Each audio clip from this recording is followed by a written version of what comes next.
All right. Peace and greetings, YouTubers.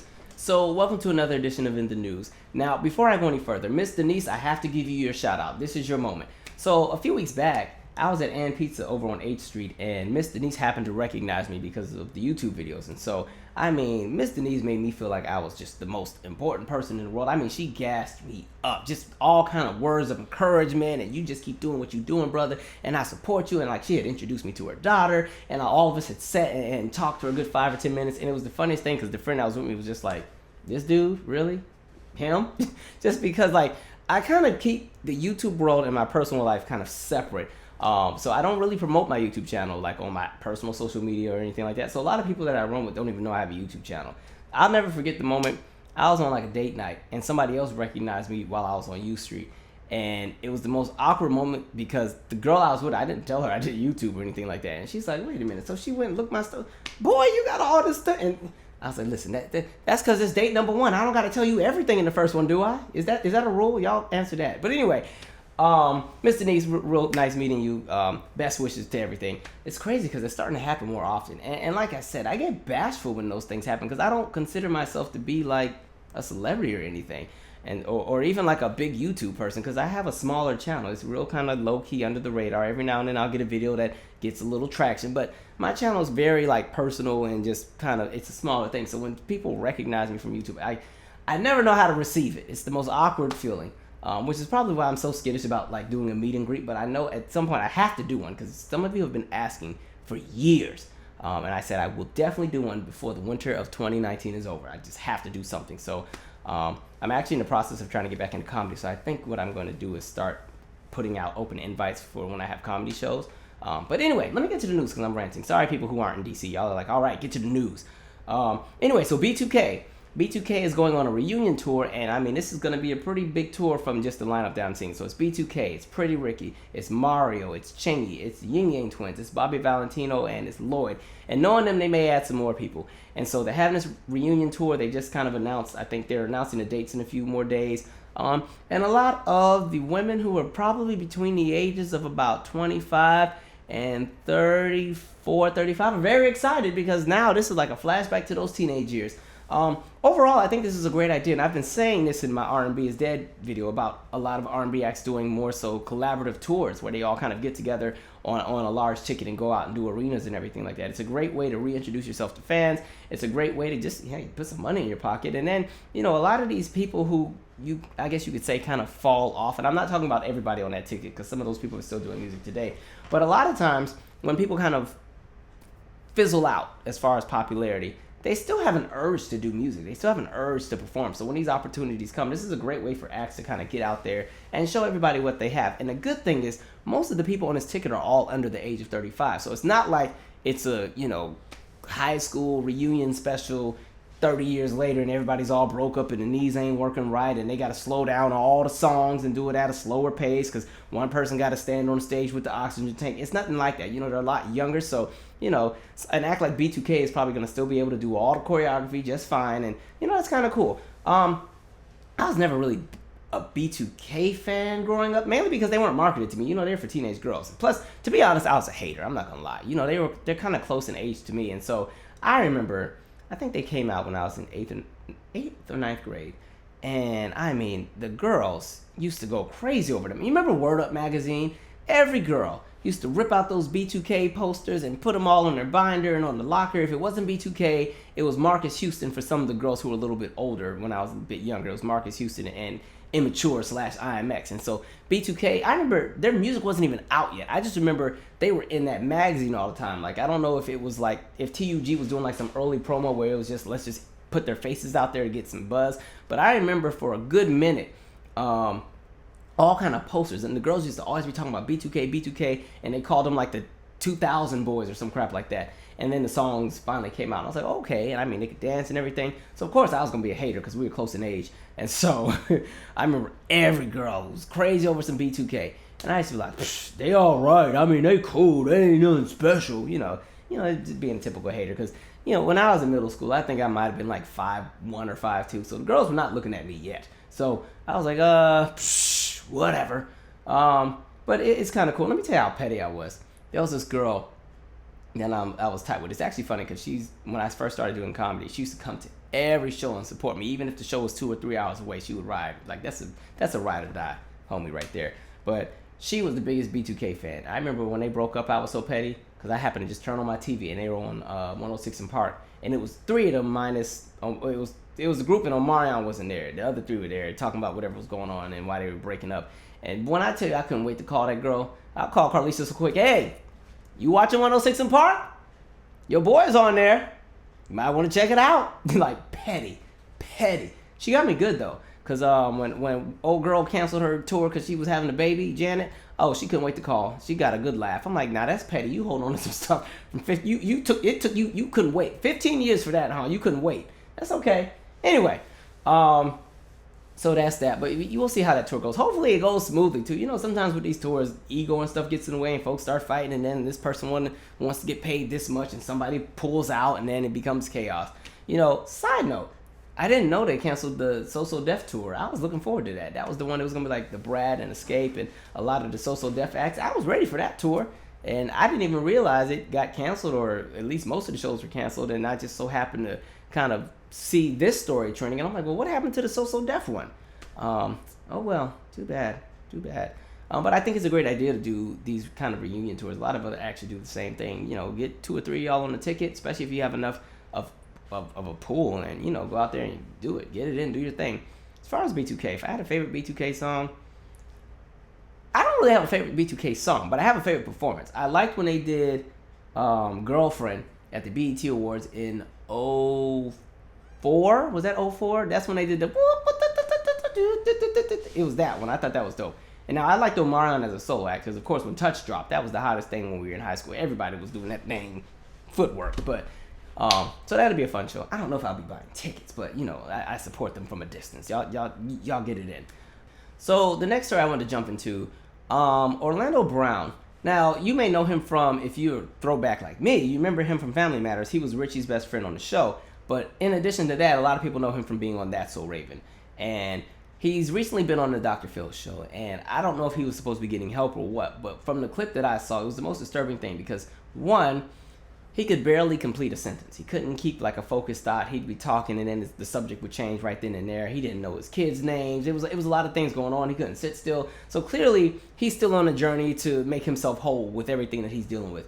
And so I felt some kind of way about the fact that Dr. Phil's people would kind of take this story and exploit it. Now, you know, I can't really speak about what Orlando Brown's main objective was, but I'm noticing there's a trend where you have a lot of people who are in positions of being victims of like trauma or mental health issues and this, that, and the third. And then you have a lot of these TV shows that just swarm in and kind of exploit it. And, you know, let's put it out for everybody to see. Because I feel like a lot of the issues that people have, some of these don't need to be aired out in front of all of TV. You know what I mean? Like, I think the Michelle Williams and the Chad dude, like, I think their relationship from what I've seen was already kind of doomed, but I think having it on a reality show just made things 10 times worse because now everything's out in the open in front of the whole world to see. And so with the whole Dr. Phil thing, I'm like, you have this man who's clearly dealing with some things, and then, you know, you can try to put on the front that you're doing this therapy session with him, but there's cameras and lighting crew and producers and folks walking around with headphones and everything like this, and everybody's trying to get the right angle and the right shot, and this is going to be on TV. So I'm like, is this for the person or is this for the show? You know, it's kind of like when Nick Gordon was on there right after Bobby Christina died and he was over there losing his mind. I'm like, why are these people on TV? Like, these are not people that need to be on TV. They got a lot going on.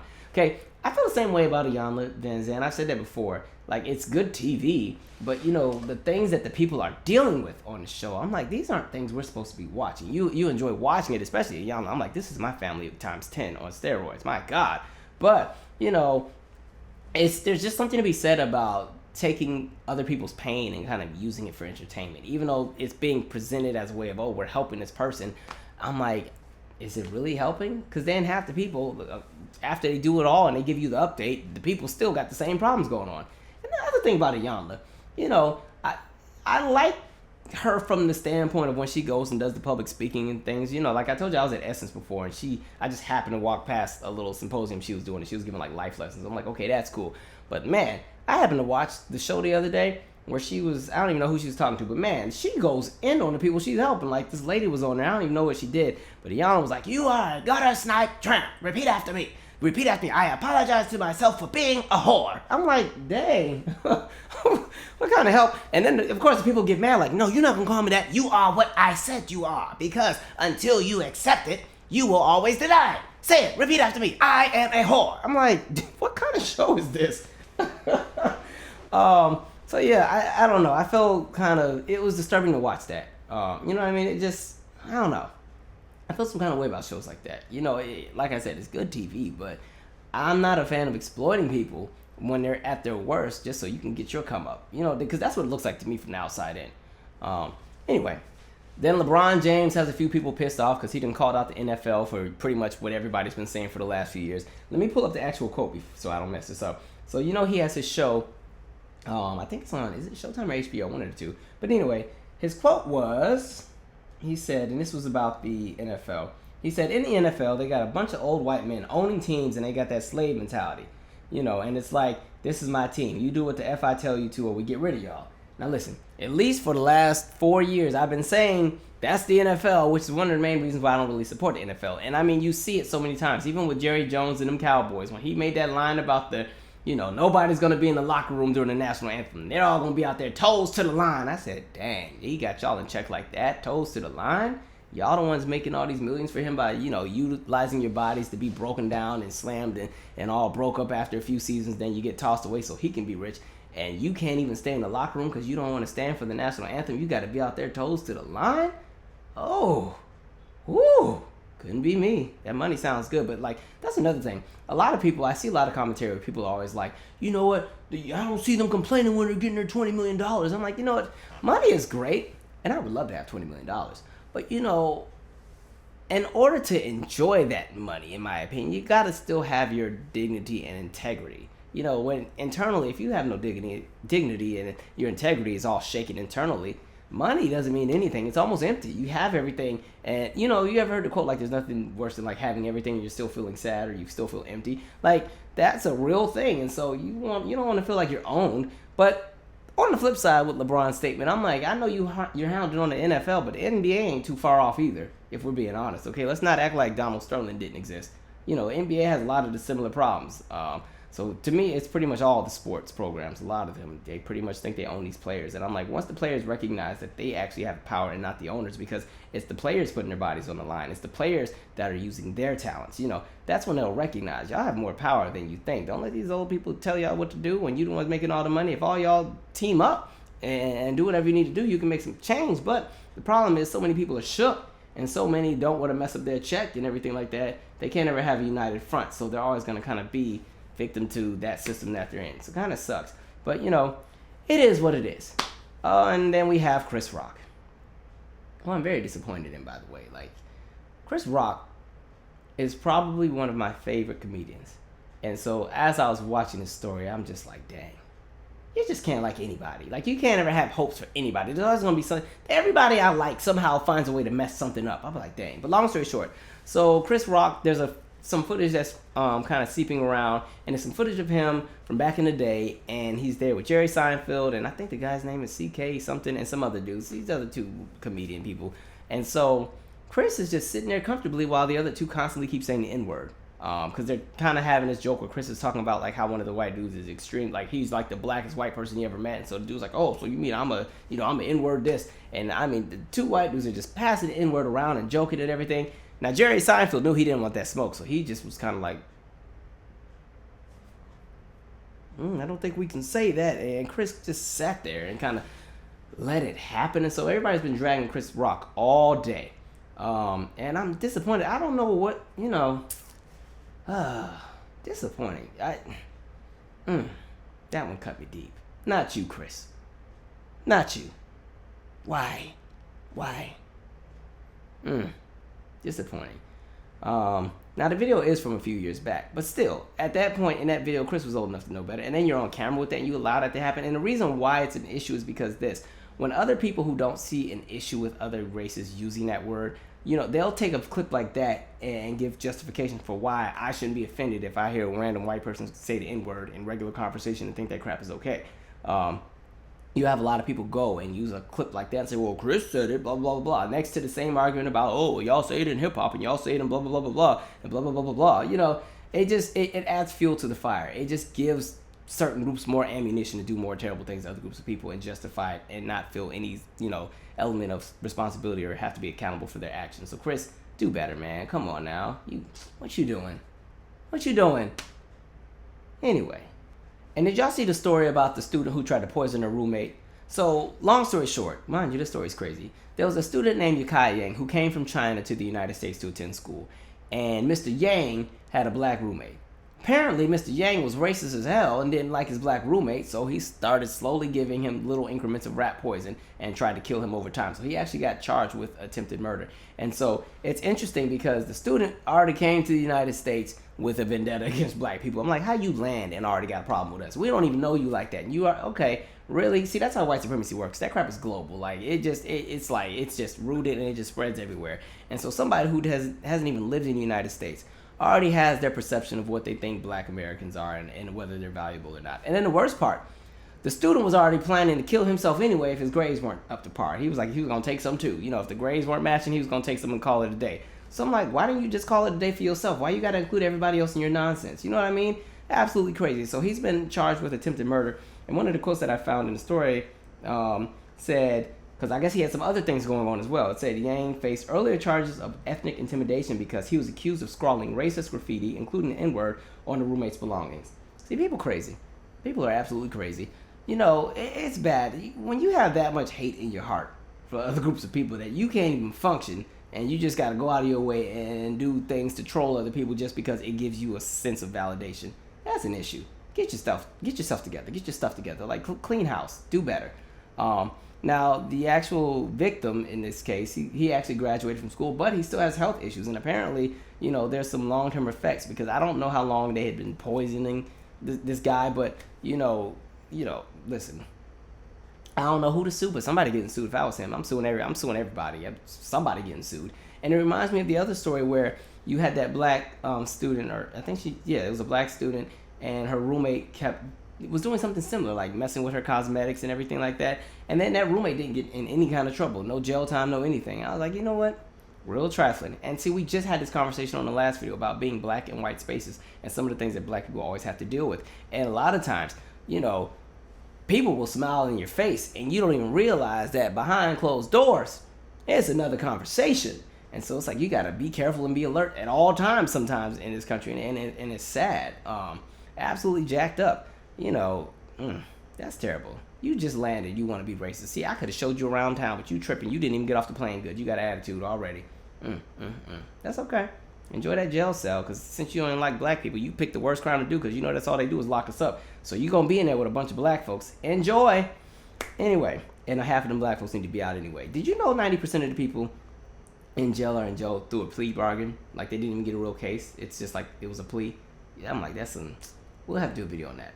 Anyway, the last thing I want to talk about it's very disturbing. I don't know if you heard the story about, there was a young lady, Taylor Phillips, who was 23, and she actually got killed by a drunk driver, Enrique Hernandez, who was 19, one, shouldn't have been drinking, two, but he went to some kind of bar, was given 12 whole drinks, still got behind the wheel, drove, of course, and there goes the accident, and now she's dead. And the sad thing about it is this is right before the holidays. And it's like, come on, man. That's why it's, for those who do drink, and I'm acting like I don't drink. I mean, I kind of stopped drinking in August. Like, for some reason, I was just like, I don't want to drink anymore. I've never been a real drinker anyway, so it wasn't something hard to do. But, for those who drink, I'm like, y'all, when y'all use Uber, use Lyft, call a cab, call a ride, walk, something. Like, y'all stop getting behind the wheel when you know that you're buzzed. And when you've had 12 drinks, you know good and well that you were not able to function. There's no ifs, ands, or buts. You know what I mean? I just know in my experience, whenever I would go out or something and I have a drink or two or three or four, like, I knew that the minute my vision was a little woo, I was like, oh, can't drive. And then that's when I would stop drinking. I'm like, okay, let me kind of wait this out for a few hours. Usually I would wait like a good hour or two to make sure everything had kind of died down. I could actually function and see straight. And if I still didn't feel right, I'd take an Uber, or I'd take a cab, or, a lot of times, a smart thing to do if you know you're going to go turn up and be twisted, don't drive. Have somebody else drive, and you ride with them. That way, hey, you can lay in the back seat and throw up all you want out the window while they're taking you home. Come on, like, common sense. And so now, you're 19, you've messed up your entire life because now, you've killed somebody. And two, you've messed up an entire family with everything that they had going with somebody who was minding their own business and had to be collateral to one of your bad decisions. That's some jacked up stuff. And that's something I think people have to think about when they're doing a lot of these things. It's really sad whenever that happens. Absolutely crazy. There's so much else going on. As far as the shutdown, listen, I'm so checked out from American politics. It's such a joke, man. With the shutdown, I don't really know what to think. I think it'll last for a few days, and then they'll come with something. Donald Trump's going to have to let that wall go. Let the wall go, man. It's a very outdated idea, and I think it's a waste of money. You want $5 billion, and mind you, the wall is more than $5 billion. He just wants $5 billion just to start. And I don't know if you saw his little Twitter graphic with the little beams that he wanted to put with the sharp ends. I'm like, what, are they going to get stabbed when they climb the fence? But, that money can go to so many other things. $5 billion can do so much. I mean, that could really, help school systems. That could help with healthcare. That could help with just doing the infrastructure. I mean, it could go into so many places. And I'm like, you guys are just wasting money on some nonsense. And on top of that, you're watching the economy just fall apart. The stock market is like 22,000 points on the Dow. And everything like that. And I'm just like, okay, you got that going on. You got GM getting rid of 14,000 people. That stupid little tax cut stimulus thing is already worn out, and now people are losing jobs. A lot of people, the little bonuses that came and went that they thought would come through these companies, the companies didn't give that to the people. The companies kept it for themselves and gave it to the CEOs. And so now it's like you're watching disaster just take place day by day by day. And of course, nobody's challenging it because all the people in charge are all bought out anyway, and they don't want to mess up their check. And then when you add in that element of white supremacy, you can get somebody to become president and just do whatever they want, and they're not going to be checked just because the identity and the idea of whiteness will always be protected. Because I can tell you this, I'm not a Barack Obama disciple, but I guarantee you, had Barack Obama done all these things that Donald Trump is doing right now, Barack would have been out in the first month.